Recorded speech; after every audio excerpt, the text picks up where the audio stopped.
Hello दोस्तों, NEP यानी कि नेशनल एजुकेशन पॉलिसी, जिसे कैबिनेट ने 29 जुलाई को अप्रूव कर दिया है। HRD मिनिस्ट्री के नाम को चेंज करके एजुकेशन मिनिस्ट्री रखा गया है। तो आज हम बात करने वाले हैं क्या क्या है इस पॉलिसी में, क्या नए रिफॉर्म्स लाए गए हैं और कैसे ये आपके एजुकेशन के लेवल और एक्सपीरियंस को बदलने वाला है। तो बात करेंगे ये सब कुछ और भी बहुत कुछ इस वीडियो में। दोस्तों, इस पॉलिसी को हम पॉइंट वाइज समझने की कोशिश करेंगे। सबसे पहले हम स्टार्ट करेंगे स्कूल से, यानी new policy in school learning. जिन बच्चों की एज 5 साल से कम है उनके लिए प्रिपरेटरी क्लासेस यानी बाल वाटिका ऑर्गेनाइज किया जाएगा, जिसमें ECCE क्वालिफाइड टीचर्स ही पढ़ाएंगे। ECCE यानी early childhood care and education system. यहाँ पे पूरा फोकस रहेगा कि जो पढ़ाई यहाँ पे करवाई जाएंगी वो मदर टंग या फिर रीजनल लैंग्वेज में हो। बच्चों के अंदर basic literacy and numeracy achieve करने का टारगेट 6 से 9 साल के बीच का रखा गया है। दूसरी बात, 10+2 सिस्टम को चेंज करके 5+3+3+4 रख दिया गया है। 5+3 यानी नर्सरी से लेकर के 5 क्लास के बच्चों पे पूरा फोकस होगा कि वो बेसिक लिटरेसी और न्यूमेरेसी अचीव कर लें। यहाँ पे उन्हें फॉर्मल एजुकेशन भी प्रोवाइड की जाएगी। अगला 3 यानी 6 से 8th क्लास तक के बच्चों में प्रोजेक्ट बेस्ड लर्निंग स्टार्ट किया जाएगा और 9 से 12th क्लास के बच्चों को मल्टीडिसिप्लिनरी एजुकेशन प्रोवाइड किया जाएगा। मल्टीडिसिप्लिनरी एजुकेशन का मतलब कोई स्ट्रीम्स नहीं होंगी, सारे सब्जेक्ट्स को इक्वली इम्पोर्टेंस दिया जाएगा। यानी अगर आप फिजिक्स के साथ साथ हिस्ट्री में इंटरेस्टेड हो तो आपको हिस्ट्री भी पढ़ाई जाएगी। दोस्तों, इसमें स्टूडेंट्स को उनके इंटरेस्ट की चीज़ें भी पढ़ाई जाएंगी, जिससे उनका ओवरऑल डेवलपमेंट होगा। हालांकि मेजर और माइनर सब्जेक्ट्स की व्यवस्था रहेगी। तीसरा पॉइंट, क्लास 3, 5, 8, 10 और 12 में एग्जाम्स होंगे और वो भी रोट लर्निंग नहीं होंगे, बल्कि हायर ऑर्डर स्किल्स को एग्जामाइन किया जाएगा, लाइक एनालिसिस, क्रिटिकल थिंकिंग और बच्चों की कॉन्सेप्चुअल क्लैरिटी पे फोकस किया जाएगा। इजी लैंग्वेज में समझे तो अब आपको हिस्ट्री के डेट्स याद करने के बजाय उस डेट पे हुए गए इंसिडेंट को एनालाइज करवाया जाएगा। उस इंसिडेंट के कॉन्सेप्ट और लॉजिकल चीज़ों पे बात किया जाएगा। पॉइंट नंबर 4, बच्चों के लिए क्लास 6 से ही वोकेशनल ट्रेनिंग स्टार्ट कर दिया गया है, जिसके अंदर आप बहुत सारी लाइफ स्किल्स सीख सकते हो। वोकेशनल ट्रेनिंग की बात करूं तो बेसिकली ये आपके स्किल्स पे बहुत ज़्यादा फोकस करेगा, like communication skills, leadership skills, machine learning skills. और एक इंटरेस्टिंग बात, बच्चों को क्लास 6 से ही कोडिंग सिखाई जाएगी। बच्चों के हॉलिस्टिक एजुकेशन पे फोकस किया जाएगा और उनके लिए 360 डिग्री हॉलिस्टिक रिपोर्ट कार्ड भी बनाया जाएगा। मतलब समझे तो बच्चों की परफॉर्मेंस को 3 लेवल में मापा जाएगा। पहले लेवल में बच्चे खुद अपने परफॉर्मेंस को जज करेंगे, दूसरे लेवल में उनके क्लासमेट्स उनके परफॉर्मेंस को जज करेंगे और सबसे आखिरी और तीसरे लेवल में उनके क्लास टीचर उनके परफॉर्मेंस को जज करेंगे। और ये सब देख के ये आइडेंटिफाई किया जाएगा कि इस बच्चे को किस लाइफ स्किल्स को सीखने की ज़रूरत है। यहाँ पर आर्टिफिशियल इंटेलिजेंस को यूज़ किया जाएगा उसके रिपोर्ट कार्ड को बनाने में। और उसका जो पूरा 18 साल का एजुकेशन स्पैन है, उसके एंड में उसके पास एक हायरार्की चार्ट होगा जिसमें दिया गया होगा कि उसने कैसे अपने आप को डेवलप किया है, ग्रो किया है अलग अलग लाइफ स्किल्स में। एक तरह से सेल्फ एनालिसिस कहा जा सकता है। बोर्ड एग्ज़ाम्स के लेवल को कम किया जाएगा और वहीं ये भी बताया जा रहा है कि हो सकता है बोर्ड एग्ज़ाम साल में 2 बार हो।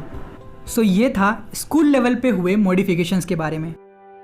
अब हम बात करेंगे इस पॉलिसी में कॉलेज लेवल पे क्या क्या फीचर्स लाए गए हैं। हायर एजुकेशन के लिए एक सिंगल रेगुलेटरी बॉडी बनाई जाएगी, जहां UGC, AICTE जैसे संस्थान बड़े बड़े यूनिवर्सिटीज़, इंस्टीट्यूशंस को रेगुलेट करते थे। अब इन सभी को कंबाइन करके एक सिंगल रेगुलेटरी बॉडी बनाया जाएगा, दैट इज़ NTA, जो इंडिया में सभी इंस्टीट्यूशंस और यूनिवर्सिटीज़ को अकेले रेगुलेट करेगा। NTA एक single common entrance test provide करेगा सभी कॉलेजेस के लिए।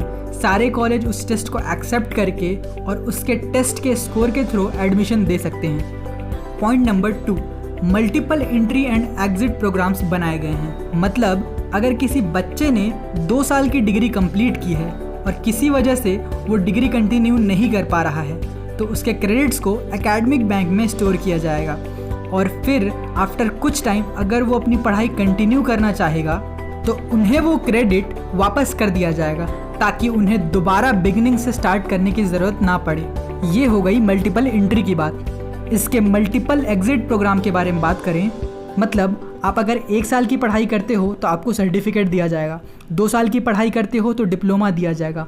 वैसे ही कितने भी साल की पढ़ाई के बाद आप एग्जिट कर सकते हो और उतने ही ईयर्स के एजुकेशन का वैल्यू आपको दिया जाएगा। दोस्तों, ये प्रोग्राम हमारे एजुकेशन सिस्टम को बहुत ही ज़्यादा फ्लेक्सिबल बनाती है। Point number 3, foreign universities are allowed to set up campus in India. मतलब अब फॉरेन यूनिवर्सिटीज़ भी इंडिया में अपने कैंपस सेटअप कर सकते हैं ताकि बच्चे इंडिया में रहते हुए ही अपनी पढ़ाई कंप्लीट कर सकें। हालांकि ये प्रोविज़न 2010 में भी दिया गया था। उस समय फॉरेन इंस्टीट्यूशन से high amount as a security government को देना होगा, ऐसी डिमांड रखी गई थी और इसी वजह से उस समय फॉरेन इंस्टीट्यूशंस ने अपने कैंपसेस इंडिया में नहीं खोले। बट NEP में ऐसा नहीं है। फॉरेन इंस्टीट्यूशंस खुद से सारी चीज़ें रेगुलेट कर सकते हैं। इससे एक फ़ायदा ये भी होगा, हमारे इंस्टीट्यूशन और फॉरेन इंस्टीट्यूशन के बीच कंपटीशन बढ़ जाएगा और हमारे इंस्टीट्यूशंस को भी वही लेवल ऑफ टेक्नोलॉजी, पे ग्रेड एक्सेट्रा जैसी चीज़ें प्रोवाइड करनी होगी। हो सकता है इससे एजुकेशन कॉस्ट बढ़ जाए बट क्वालिटी अपग्रेड हो जाएगी और ये गवर्नमेंट पे भी डिपेंड करता है कि ये कैसे इस क्वालिटी एजुकेशन को अफोर्डेबल बनाती है। पॉइंट नंबर 4, GDP का 6% हिस्सा एजुकेशन पे खर्च किया जाएगा। हालांकि इस बात का जिक्र गवर्नमेंट ने पिछले साल के मैनिफेस्टो में भी किया था, जबकि इसका इम्प्लीमेंटेशन अभी तक नहीं देखा गया है। फिलहाल करंट इन्वेस्टमेंट की बात करें तो ये GDP के अराउंड 3 से 4% के बीच में है। पॉइंट 5, BA BSc जैसे ग्रेजुएशन कोर्सेज 3 साल के लिए होते हैं, बट NEP में ऐसा होगा जो नौकरी को फोकस करके पढ़ाई कर रहे हैं उनके लिए ये कोर्सेज 3 साल के लिए होंगे और जो रिसर्च करना चाहते हैं उनके लिए ये कोर्सेज 4 साल के लिए होंगे। फिर 1 साल का पोस्ट ग्रेजुएशन और 4 साल की PhD। MPhil की ज़रूरत नहीं पड़ेगी। सो दोस्तों, ये थे कुछ major features national education policy के। दोस्तों, हो सकता है जब एनालिस्ट इस पॉलिसी को अच्छे से एनालाइज करेंगे तो कुछ क्रिटिसिज्म निकल करके आए, तब इसके कुछ प्रोज एंड कॉन्स भी होंगे और आगे कुछ ऐसा अपडेट आता है तो हम आपको इन्फॉर्म ज़रूर करेंगे। पॉलिसी तो आ गई है दोस्तों, बट इम्पॉर्टेंट बात यह है कि इसका इम्प्लीमेंटेशन कितने इफेक्टिवली होता है। आज के लिए इतना ही। यहाँ तक देखने के बाद अगर आपको नेशनल एजुकेशन पॉलिसी अच्छे से समझ में आ गया है तो ये इस वीडियो की सबसे बड़ी सक्सेस है। वीडियो अच्छा लगा हो तो लाइक करें, शेयर करें अपने दोस्तों के साथ ताकि वो भी नेशनल एजुकेशन पॉलिसी को समझ सकें और ऐसे ही इन्फॉर्मेटिव वीडियोस पाते रहने के लिए हमारे चैनल को सब्सक्राइब ज़रूर करें। Stay happy and stay creative. Thank you.